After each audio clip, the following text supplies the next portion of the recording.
பரமத்தி பரமத்தில் இருக்க ஆரியூரில் வந்து கார்த்திகை கல்யாணம் பண்ணிக்கிட்டேன். ஆனால் இப்போ அவர் இறந்து போயிட்டதா சொல்கிறாங்க. எனக்கு எதுவும் தெரியாது. நான் பேப்பரை பார்த்து தான் தெரிஞ்சுக்கிட்டேன். எப்போம்மா கல்யாணம் நடந்துச்சு? கல்யாணம் நடந்தது 28/8/2011. இப்போ கார்த்திகை உங்கள் கூட இல்லையா? எப்படி எப்போ போனார்? அவர் இருந்தார் 2.5 வருஷம், குழந்தை பிறந்து 2.5 வருஷம் என் கூட தான் இருந்தார். எனக்கு லவ் பண்ணி தான் கல்யாணம் பண்ணிக்கிட்டாரு. அவர் வந்து வேற ஜாதி, நான் வேற ஜாதி.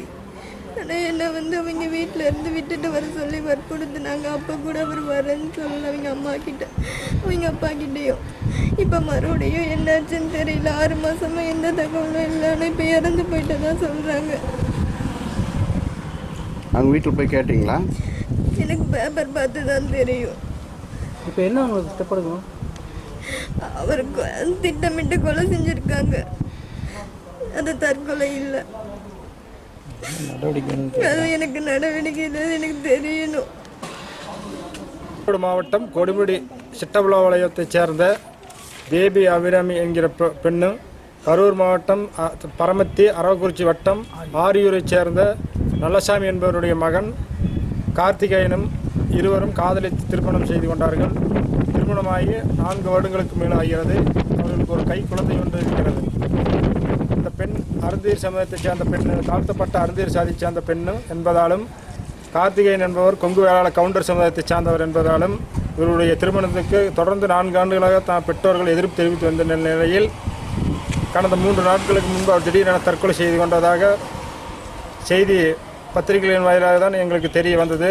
ஆனால் இவர் ஒரு தலித் பெண்ணை திருமணம் செய்து கொண்டார் என்பதால் அவர்கள் திட்டமிட்டு கௌரவ கொலை செய்திருக்கிறார்கள். இன்றைக்கு இந்த பெண் பாதிக்கப்பட்ட அந்த பெண்ணுக்கு நீதி வழங்க வேண்டும். அந்த குழந்தைக்கு அரசு நிவாரணம் வழங்க வேண்டும்.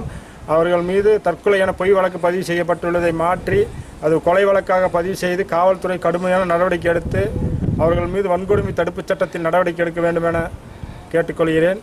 இப்போ பாதிக்கப்பட்ட இந்த பெண்ணுக்கு நீதி கிடைக்க வேண்டும். ஒரு தலித் பெண்ணை திருமணம் செய்த காரணத்துக்காக ஒரு கவுண்டர் சமூகத்தைச் சேர்ந்த அறைய தனது பெற்றோர்கள் உறவினர்களும் திட்டமிட்டு கொலை செய்து இப்பொழுது மூடி மறைத்து தற்கொலை நாடகம் ஆடுகிறார்கள். இதை வெளியுறவு காவல்துறை சட்டப்படி நடவடிக்கை எடுத்து பாதிக்கப்பட்ட பெண்ணுக்கு நீதி கிடைக்க வேண்டும்.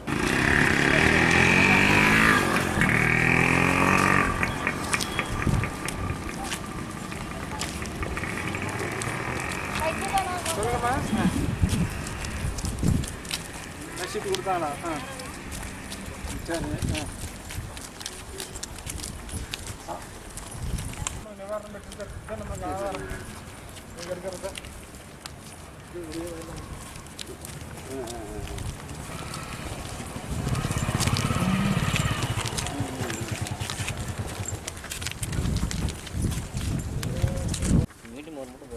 டிஎஸ்சி போய் பார்த்து சொல்லுங்கள்.